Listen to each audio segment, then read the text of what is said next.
I think we're firing. All right. Welcome to another episode of the Other League Pod. I'm your co-host, Gio, aka Green Bull, aka G, for those that don't like it. Um, yeah, so got a special guest this week. Unfortunately, my co-host is unable this week with some family matters, rightfully so, and some other stuff. Not be able to record tonight, so we have the man of the hour. I feel like in some aspects of the last couple of weeks, Nicholas Einhorn, aka Big Anth. How's it going? Going well, man. Happy to be here. Happy to be a part of this ever-growing podcast. Very popular podcast. Um, Gonna fill in as best I can for Mr. Snide, Pain Train. Happy to be here. Happy to have the chance to do it. So let's ready to talk some football. Yeah, I appreciate you joining, Anth. Pod was probably not going to happen this week, unfortunately. Just to give a little background, but it's we're filming this pretty late in Thursday night on approaching midnight, kind of on a whim after Quake night, um, which was a good night. Just a side note for us. But yeah, so I'm glad you could jump on last minute so we can just get something out there, filling in for Snine. And we actually have Snice picks, which is cool for the pickums and the rankings this Awesome. week. So we'll keep them involved for 1 week. But yeah, appreciate you joining, brother. So Yeah. I'm gonna share the screen. Hopefully this works. Snide's the tech guy, but we'll see how I fill in for us.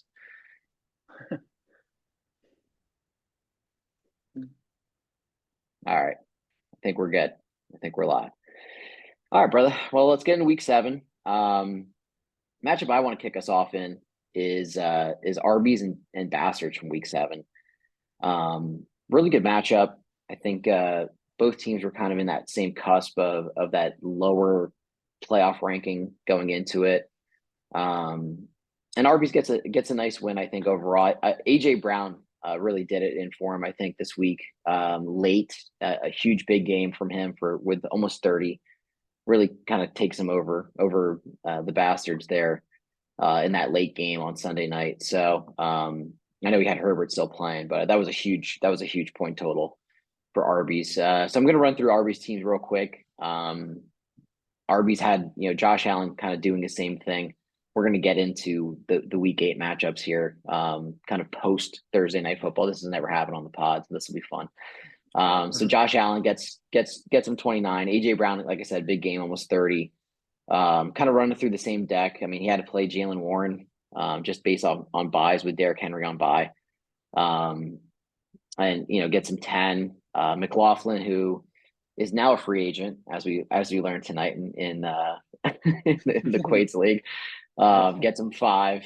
Laporta, solid performance as well. And then Rashad White has really actually been a pretty steady cog. I think pods before I didn't really give him as much credit as I should as just a true and true RB1 in that offense. I mean, pretty much double digits, yeah, half the season we'll say, and then we're not including this what he did tonight. So pretty solid performance. So overall, I mean, Arby's gets to that 109 mark. If you're a fan of the pod and listen, we always say 110 to 120 is kind of the mark in this league. So he gets to that, and gets a really good win, I think, overall with a couple guys on by to get by the Bastards, who was really kind of treading water and doing pretty well, just barring some injuries and kind of fighting through. Anthony, if you want to kind of take us through Bastards team, I'll kind of share the screen here if you want to look at it. Yeah, Give for us some sure. highs For and sure. give us some highs and some lows. Yeah, unfortunately for him being a Chargers fan, I'm sure he did not like to see what happened to the Kansas City game. They had 12 points from Herbert. I feel like that's a major letdown. I figured that game was going to be a high scoring game, battling between two obviously rivals, but just Agree. wasn't meant to be honestly. And Kansas City, you got to match them point for point because you got Mahomes, you got Kelsey. It's going to be a dogfight, but unfortunately for him, just had the 12 points, just couldn't get it done. And then obviously had a good game from Kirk. Saquon doing Saquon Barkley things with his 18 points. I mean, I just He's unfortunately back. just didn't. Yeah, exactly. I mean, definitely, I'm sure that's a big relief for for the Bastards. I mean, I feel like the handcuff braid, I just wasn't cutting it when he was out. I mean, he's not the type of guy that Barkley is. I mean, nobody can replace Barkley. I mean, on that team's kind of trash. But yeah, no, he's unfortunately just didn't get to that 100-point mark. And despite the fact that a couple of guys on the RB side didn't really do too much. I mean, his RB2 obviously with 5, and starting Warren, I mean, got him 10. So I feel like just not reaching his projections, but it wasn't like a blowout. I mean, it was a close game. But yeah, hopefully for his sake that Cooper can get him more than 4 points. But with Deshaun being out, I mean, I feel like PJ Walker surprisingly they won the game. They scored that many Mm-hmm. points. Another defense It's did true. pretty well and got obviously Myles Garrett with a block kick return for the touchdown. So yeah, it's just unfortunately that's quarterback is huge. I mean, it really is huge. I mean, it's yeah, Josh Allen's going to put up 28, 30 points every week, so you have to kind of match that. And unfortunately, it just couldn't happen for him. But yeah, he's sitting at 4-3, so can't be too upset about it. He's right in the thick of things, obviously. So what can you do? Yeah, I agree. I mean, Bastards just kind of ending this matchup, I think did underperform just slightly based on projections. The projections kind of flip flopped. I mean, it was 104-95. It ended up being 93-109 the other way around. Snyder and I get this one wrong. We both picked the Bastards kind of pre Thursday night and getting into the weekly matchup. Yeah, Ben survives, a couple buys, and Ben's team's kind of treading up. I think for sure. I mean, at 4-3, he's looking good. He's got a pretty well-rounded team. Yeah, I think both these teams are going to definitely be in contention. Just an unfortunate, everyone gets bit by the quarterback bug at some point, and unfortunately, even with the good quarterbacks, I think. So Herbert getting 12, I think this was just a week, unfortunately, that your quarterback underperforms, and that really was the only difference in this matchup, really, essentially, in terms of what it ended up being scoring wise. So yeah, I think he Yep. kind of nailed it. Arby's gets a low scoring, hard fought win. I wouldn't say low scoring, but a solid win, just getting over the 100 mark. All right, let Yeah. me try to get into this. Snyder is way better at me than me at this for sure. All right, let's go to Beeve and White on this one. Yep. And the Beeve, man, 2 wins in a row. Huge win here for the Beeve after beating pretty pathetic Green Bowl Packer team. I'll just say that. But getting a second win, getting to the 115 mark again this week. Yeah, I think it was a little higher than what he did last week, but still, I mean, that 115 mark is a really happy spot. And his team does really well. I mean, everyone essentially gets over the 9 point mark. I mean, his tight end Logan Thomas gets him 9, but everyone else is in double digits. I will highlight the defense. I did not think Baltimore and Detroit was going to finish that way, but their defense at home gets them 20. That's a great score for a defense. And everyone else does their part. Stafford, like we mentioned, still throwing for yards, maybe not the touchdowns, gets some 16, a little lower than the projections, but pretty much everyone else hits on their projections. I mean, Waddle gets 12. Um, just like really solid production, I think, overall from Waddle. I mean, six catches for 63 yards, doesn't get in the end zone. He's only had 2 for the year, but he's a second fiddle in a very high offense. London again gets him nearly 12. Stevenson really coming around the last 2 weeks for Nils, Oh, and doing quite well. Just getting him 18 and 14 now this week. Kind of being the guy that he thought, as going wide receiver heavy in the draft, he gets Stevenson performing for him. Gets a really nice game out of Jerome Ford. 11 for 74, gets in the end zone, has 2 catches. Unfortunately, now he's injured. We're not really sure what the length of time is with that ankle injury, but really good performance. And then, McLaurin doing well for him as well. I just want to highlight, I mean, he hard to play. Obviously, he traded for Ford, but Foreman Foreman on his bench with 33. Thank God he won, because that would hurt. And you yep. couldn't project to that. But yeah, good win, really good win for Nils. He gets 2 in a row, gets to that 3 win mark, 3-4. He's nearly 500, just sitting outside of the contention really for a playoff spot. I mean, anything can happen when you're at 3 and 4 with the top six seeds going into it. He's sitting at ninth. But yeah, really good win for him. And a really tough loss for Phil. I mean, you can take it over to Phil's side and kind of highlight some highs and lows if there are any. Yeah, well, obviously the biggest low, unfortunately for him, is the Deshaun Watson, the performance. I mean, unfortunately, he was banged up coming in, but this was a separate issue that he got injured, and not ideal for that to happen. I mean, speaking from experience, last year I had a certain situation happen with me where Tua gets banged up in a game, and then I start Teddy Bridgewater the next week, and literally the first play he gets hurt, and I'm stuck with zero. There is nothing worse than that. I feel like fantasy is very tough in a Well, there situation like is. that where it's like, yeah, it's just like it's unbelievable how that has to happen. But like, unfortunately, it's just the name of the game, and until there's a rule that predicates, oh hey, if someone gets hurt in the first play, you can sub in your bench guy. I mean, I'm sure that's never going to happen. But unfortunately for Phil, he just it was a bad start on that end. I mean, surprisingly, he kept the score close, as you see.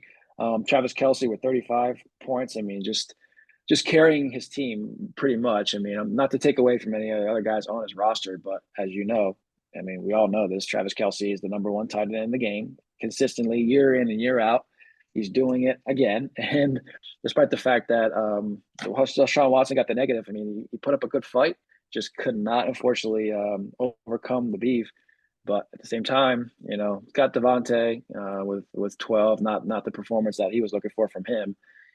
Just they need Garoppolo back consistently. I feel like Brian Hoyer is not the guy. Obviously, he's not the guy that is going to pepper Devontae, and with Jacoby Myers, be coming along, and he's just doing a pretty good job too. So it's just he's gonna get good production from Kenny Walker, but unfortunately he's banged up, so he might not play this week, as you can see. That's not a good sign for him. And unless he's bidding a pretty hefty price for Charbonnet, who's on waivers at the moment, he might have to start Getting Madison. odds. And yeah. So for next week, but yeah, unfortunately, just no one really on the bench either. I mean, Cortland Sutton had 19, so Yeah, that could have been somebody. But I mean, at the same time, it's not semantics, really. really. Just Yeah. yeah, Yep. just the quarterback spot. What comes down to the quarterback spot. So now he's set to 2-5, and just has to hopefully he can turn that around. But next week he plays Green Bowl, so I don't think you're looking for. Yeah. I mean, overall, I mean, it's kind of the quarterback bugaboo again, which it's tough. I mean, you can't really ever project your quarterback, regardless of who you're starting, to get you a negative 1.8.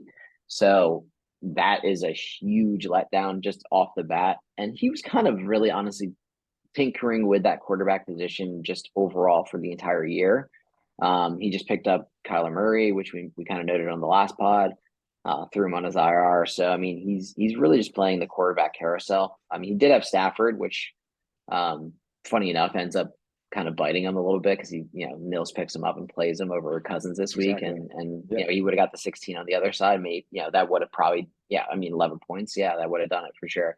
So yeah, it's always hindsight in fantasy, but yeah, get your quarterback gets you anything. Honestly, I think anything less than 10, you're in a really really tough spot. We just noted the last matchup, but yeah, your quarterback goes out in the first quarter, you're fucked. Yes. Yeah. To say the least. So yeah, I mean, unfortunate, really unfortunate for Phil, and yeah, Phil's trending down. He's now joined the 2 and 5, right on the upper echelons of Greenville Packers. But yeah, and a big win for Nils, I think. I mean, somebody had to get to 3 and 4 and then go to 2 and 5. Nils gets two in a row, and now he's in the hunt. That all it takes is just get a couple wins in a row, and anything can happen in getting that top 6 seed. So he's definitely in the hunt for sure. Definitely. Uh, let's go to our next matchup. So we did Bastards and Arby's. Let's go to your matchup. Yeah. This is a big Let's do it. matchup. I think I think I dubbed this the matchup of the week. So and I believe I so. think it definitely fit the bill. I'd have to check myself for sure, but I think this definitely fit the bill. The second at the time, the first place seed going into the matchup against you. Were you the fifth or the sixth going into this, or Great seventh question. maybe? Yeah, I can't remember exactly, but I feel like yeah, it was. Somewhere I around there. was up. Yeah, yeah, I can't remember honestly. Yeah, I'm not sure, but I know obviously. Again, I feel like the one seed is jinxed. Every week the one seed Might be. seems to go in, and yeah, they might be a little snake bitten. They seem to, whoever takes the lead goes in and loses, at least during this pod. Which we missed a couple of the first weeks, but yeah, unfortunately Rick comes up just a little bit short against you. I'll go with Rick's team. So you can go with your team and Yeah. break it down. But yeah, I mean, right off the bat, P Mahomes. I mean, I thought that was going to be worse. um, Yeah. Oh yeah. Guy was Jeez. lighting it up in the first quarter, or first half, I should say. What, do you have, like three something? Oh yeah. 300 plus yards in the first half. It was ridiculous. But Patrick Mahomes is expected to have these games. That's why you draft him. Rick drafted him as high as he did, and he finally gets the payment. I mean, 41 was the best performance he gets from him by far. I mean, 31 was in week 3, but yeah, that's a huge week from a quarterback. I mean, 41 is a lot of points in any league. So, Oh yeah. And and Diggs continues to do what he does. I don't think we really need to highlight anything. Diggs has been a fantastic wide receiver. I'm just going to go here into the PPR league. I mean, mhm. Diggs is the number 2 overall, besides Yeah. Tyreek. I mean, great. Oh yeah. It's been a great pick. Surprise of the fantasy world, I'd say, is Puka Nakua. Guy keeps putting up stats, man. He's lighting Oh it up. yeah. Um, Continues to be a performer. I mean, he gets 108 catches for 154 yards. But yeah, like a vendetta of just kind of the shit talk that Pittsburgh was giving him, or what's his name was giving him, the Joey Porter. Yeah. So he just went in there with a little bit of a chip on the shoulder, it looked like, and he was the guy. He was better than Cooper Cup this week. We'll get to that, but really good week from Puka, and the fact that he has Diggs and Puka, which are well, let's go back. I mean, what's Puka 4? So he's two Four. and four in a PPR league. It's Pretty crazy. awesome to have, and arguably the number 1 quarterback when he gets there. So a really good start. Unfortunately, he's snake bitten at the RB spot right now with that Kyron Williams trade that we mentioned last week and mixing on by this week. So he has to play Latavius Murray, gets him 4.8. I'd like to highlight this text just for the league that in negotiations with Rick last week and in a potential trade, he picks up Ingram from Arizona, Keontae Ingram, and tells me that he might have just picked up his RB1. A day later, Keontae Ingram scores 0, which Wow. I'd like to highlight for the league, which is hilarious. But yeah, unfortunate. I don't think anyone anticipated that. Even Rick, even though it's laughable at this point what he said. Um, Ingram was the guy. DeMercado somehow takes over that backfield, and Ingram is phased out after having a pretty solid game last week. He had 10 touches or 10 rushes for 40 yards and 2 catches. I mean, not a great game by any means, but he was the number 1 guy last week. So just shows you that unless you're the guy, you have no idea from a week to week basis what the game plans are. Kittle has a nice little week for him as well. And that's really it. I mean, good value, good performance overall. I mean, 114 is a good score. His RB spot again is the big letdown here to only note, which he knows that as well. With Mixon being on bye, Rashawn, who he traded for, who was still in concussion protocol, and then Williams is now going to be on the IR. So, um, barring a move, Rick's going to have to hope that these guys can do have these performances on a weekly basis and survive with some minimal production from his RBs. I mean, he gets Mixon back this week, but we'll see what happens. But um, and just to highlight, I know he talked about it. Downs continues whatever he wants to call him. I'll leave that in the group text. Um, but yeah, just continues to perform. I mean, 15, 13, and then now 23. So even with Minshew, he seems to be productive, and at least has a really, really steady floor, I think. So we'll see if that continues. But yeah, I mean, I guess, hindsight again, if he would have swapped him for Brown, I mean, he gets 16 more and beats you. I mean, I think that's definitely subjective, but yeah, tough loss for the number one seed. But Rick's team's really good, as we've noted. I think he'll still be there in the end. And he lost to a good team. I mean, your team keeps putting up points. I mean, give us the rundown. Yeah, for sure. I mean, coming into it, definitely thought it was going to be a tough matchup, just because of his record and whatnot. I know he had Mixon on bye, and of course Hopkins, even though Hopkins has been hit or miss in that offense. But I knew Patrick Mahomes was going to be due for a 40-point game. I just had that feeling. I mean, he's had one 30-point game, I believe that was against Chicago when they won 41-10. I don't know if it was week 2 or week 3, but I just had a feeling. I was like, Mahomes is due for a big game, and the Chargers defense is really that good. I mean, Dak Prescott carved them up, and I don't think Dak is that great, even though he's going to be my starting quarterback most likely. I know he has his limitations, but like, it's just crazy how that defense just gives up a lot of yards, a lot of points. But my team just found a way to do it. Unfortunately for Rick, my running backs have been really, really good. ETN and McCaffrey. I mean, just in the ranking wise, they're probably 1 and 2. I mean, fantasy probably this for this week, I would say. I mean, fantasy wise, I mean, McCaffrey is just is insane. I can't really. ETN is 3. Okay, cool. One Yeah, and I was three you either have right now. Yep. yeah, I would say from a consistency standpoint, he's probably 2 because Mostert had that big game, of course, Yep. when they scored 70 points. But I mean, Mostert is a good running back. Don't get me wrong, but I feel like ETN is just a little bit better just because he can, he Trending does, up he can do, too. yeah, he could do both. But I mean, but yeah, my team pretty much hit. Everyone pretty much hit. I mean, I don't know besides Keenan Allen, but Keenan Allen still had a respectable 9. But that just like it was a weird game and. He could have probably had a little bit more, but yeah, I'm sure he had Nine 9 targets. targets. I mean, he did have I think he had another drop. I mean, unfortunately, it says he has a few drops, but I mean, I know he had one pretty big drop, and it goes back to the week prior too, where I mean, I'm the one catch by Keenan Allen. If Herbert finds him, I mean, I beat the Bandits. So it's like same thing. Things happen. Just like he could play downs, he could beat me, he could have beaten me.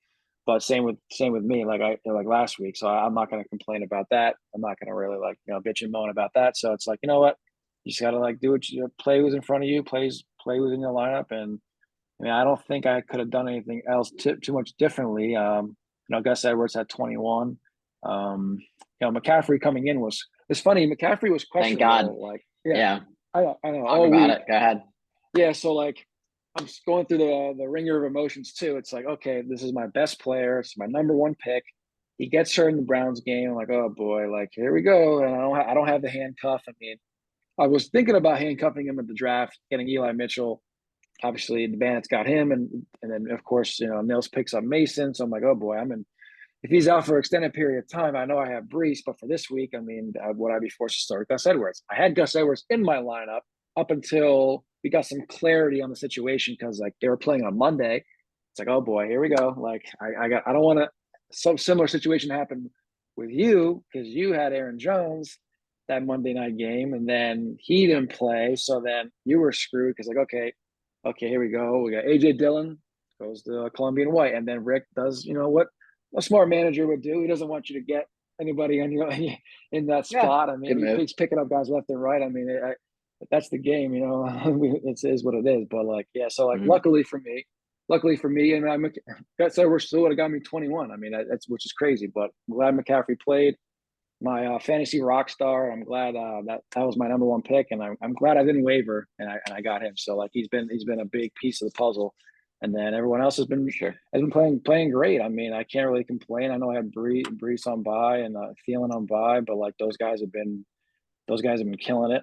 And then, but unfortunately, I mean, as you guys have illustrated on the pod, it's going to most likely come down to my quarterback spot. It's my Achilles heel. I do understand that. I do realize that 100%.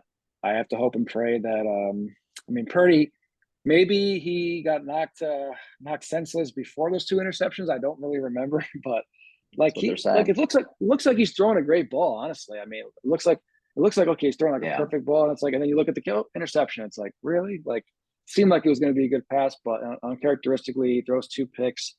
Doesn't kill me. 14 points is not really what I wanted on my quarterback, but same thing. I never thought I was going to outscore Patrick Mahomes, no matter who I had there, whether it was Mhm. Purdy, whether it was Howe. And I actually did change Sam Howell. I had Howe Yeah. on my starting quarterback spot. Same thing. before I got clarity, at least McCaffrey was going to play. I'm like, you know what? So would have I'm going to won. start. I'm going to Yeah. start him. Yeah, true. So it's like, thank God, because Hal looked, like an experienced quarterback. I mean, like he's had a couple of Yeah. good games, but I feel like he's not. I mean, it was a streamer option for me to play him the 1 week. I was thinking about getting Kyler Murray and putting him on the IR spot, but obviously, Columbia White scoops him up. So, but who knows how he's going to look anyway. So it's like it's Mhm. just hoping. Basically, going to be playing matchups. It's basically going to be, streaming quarterbacks matching up. I mean, yes, I do have the ability to trade a couple guys on my bench if need be. I don't really have a set lineup of who I want to start every week. Like it just depends on matchups. But as long as the guys keep like producing at the clip they're producing, I feel really great about my team. But let's hope I'm not peaking too early. It's not about how you start; it's how you finish. So let's Yeah, see what happens. you're definitely right, as history has shown for sure. I think I've had definitely some teams, even possibly last year, that I thought was a clear cut, just a dominant team during the season. And yeah, you just need guys to consistently show up and consistently score touchdowns, which you have. But I think these are two of the top five teams, maybe even the top three teams, um, just roster wise and consistency wise. So yeah, we'll see what happens in the end, like you said. But yeah, tough loss for the number one seed. But I mean, I guess he was kind of due, just based on the streak that he was on, and just obviously the downside that Rick is feeling, unfortunately, in the RB spot. But yeah, really good win for you for sure. I mean, gets you over that 500 mark and get you up into that, that top four spot. And you have a ton of points. So Right. that 123 mark is a great score, even the 114. But yeah, definitely lived up to the billing. And a good, Yeah, a good, I will good say win. one more thing. Yeah, I will say, yeah, definitely. It's like it is tough when a guy gets zero. I mean, I definitely feel for Rick too, in the sense like, hey, who would think that the guy's going to get zero? Like, it is crazy. And like, despite that fact, he still made it close. On the heels of like, of course, Mahomes and Diggs. But yeah, it is crazy though. Like getting a zero, it's tough to come back from that. Like you get a zero, The it's just worst. like if you somehow win with a zero, I mean, that's just it's a little bit of the fantasy gods like giving you a little bit of luck, shining a little bit of luck on yourself. So it's like it's just so I got a little fortunate, I will say. But yeah, then again, like a win's a win. So we're moving on. All right, here we go. Yep. I don't know what that little blip was. I guess I guess I'm gonna have to just go to this and see if I can do what I need to do on this side real quick. That's weird. Yeah, seemed like it was all right. Yeah, we'll try it again real quick. I mean, I don't know. That was a weird thing that they were showing me, but It's all right. Well, was like you good? we're going Riggs and Tiburon as the next matchup. Yes. Thank you for keeping us on track there. No, I That got was you. I weird. got you. That's all right. All right. Well, I mean, and just going back to that pick, that was another terrible pick by us. Oh, actually, I'm sorry, we split. That was the only split that I think Rick and I, or sorry, that Snyder and I had. He actually picked Ship Blizzard. I picked you. So that was a split of the week. We were only one game off, so that actually ended up being getting us to back to 12 and 12 overall. So we're both at 500. Good. He was one game ahead. So um, yeah, is what it is at that point. All right, let's go into this matchup real quick and break it down. So, I mean, Tiburon, who we both end up picking just based off of matchups here, ends up taking it pretty lopsided. I thought this matchup would have projection wise and on paper would have been a better matchup, but um, ends up being uh, a lot more of an upset or a spread, I should say, than anticipated. So Tiburon takes it. I mean, huge game out of Lamar. I'll go on Tiburon's side. I mean, Lamar absolutely goes off. He has three touchdown passes, 356 yards, and a rushing. So he gets four on the day. They absolutely dominated Detroit, which was Yeah. a shocking result overall. They looked really, really good. But yeah, they perform. Same game. St. Brown still racks it up, gets 13 catches for 100 yards, gets 23 points. Pittman had that long catch. That was pretty much it.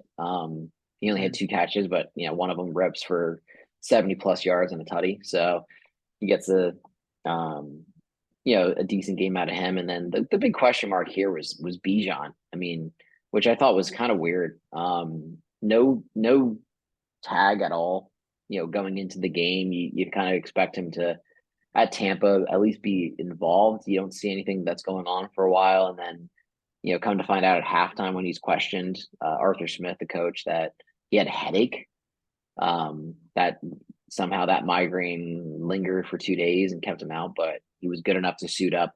A lot of questions NFL is asking about the injury report and what's going on with that, but yeah, just a really odd thing. He only has one. I think he had one rush for 3 yards. That was it. So unfortunate there when it's your number one back and one of your players that you would hope that could have a ceiling of yeah, just a ceiling that no one else has on the team, unfortunately. He gets a trade for Dylan. Dylan ends up getting him 11. We'll get into the Jones conversation when he gets to my team, but gets him double digits, which he said he wanted 10. He gets 11. He's probably happy with that for sure. Andrews, another 2 touchdowns. That stack, when they're on, is really going to be tough to beat because he's looking for Andrews. That's his number one guy in the red zone. They're linking up. And 22, another really, really solid performance from Mark Andrews. He's had pretty consistent numbers. I mean, basically double digits besides Houston in week 1, which I don't think he played, if I remember correctly.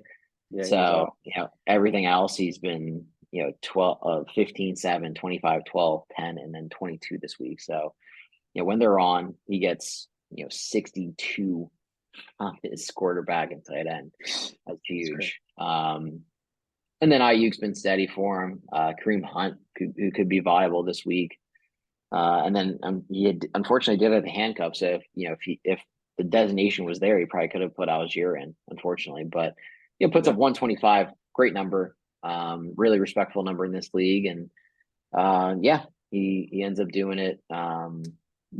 Beating his projection by 14 and getting that 120 mark. And Riggs just really underperformed. I'll let you take that one. Yeah, unfortunately, 76 points is just not a total that you want to get in a fantasy football league. It's just a rough go around. I mean, I feel for him. I mean, I as a Packer fan, well, of course, both of us Packer fans, we're rooting for Jordan Love. We're rooting for Christian Watson. We want some points out of him, but just unfortunately, and that's funny. He didn't throw a. Well, it says he doesn't throw a pick. I thought I could have swore he threw a pick at the end of the game. That's where it says stats. Pretty sure he threw an interception at the end of the game. It But did. regardless, Yeah, that's weird. yeah. So it's funny, but yeah, just unfortunately, he definitely threw a pick. That's what it was. I have it Weird, here. but Yeah.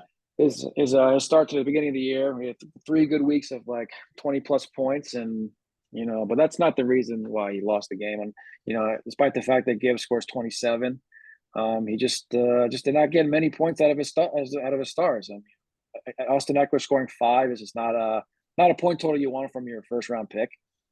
He's just been obviously disappointing. Of course, he was hurt for a little bit, and as you pull it up here, this point total. I mean, yeah, last 2 weeks, 10 and 5. I mean, I'm very surprised that he only gets 2 targets at the backfield. I mean, you got to use him in the receiving game. I mean, yes, Mike Williams is gone. You have Keenan. You don't want to obviously be too one dimensional too.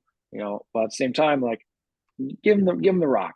If he's healthy, pepper this guy with targets because he is one of the best receiving backs in football, if not the best. I mean, it's everyone's has their own opinion of who's the best, but at the same time, give this guy more run. Yeah, and sure. I just feel but it just comes down to these guys really want to come back and they want to perform. I mean, the pressure is on them. It's hey, listen, we got to play. It's Aaron Jones, Austin Eckler. I mean, it's just we want to get them on the field, but in the Cooper Cup hasn't had any setbacks yet. But I'm just saying, if it's a hamstring, obviously those linger more. Ankle is just it's very tough. But yeah, just a very tough go around for Eckler, and then of course also Devontae Smith, who was definitely one of the high performers last year. I thought as a receiver. I mean, him and AJ Brown were the 1-2 punch there for Jalen Hurts, and he's just not been the guy that I thought he was going to be.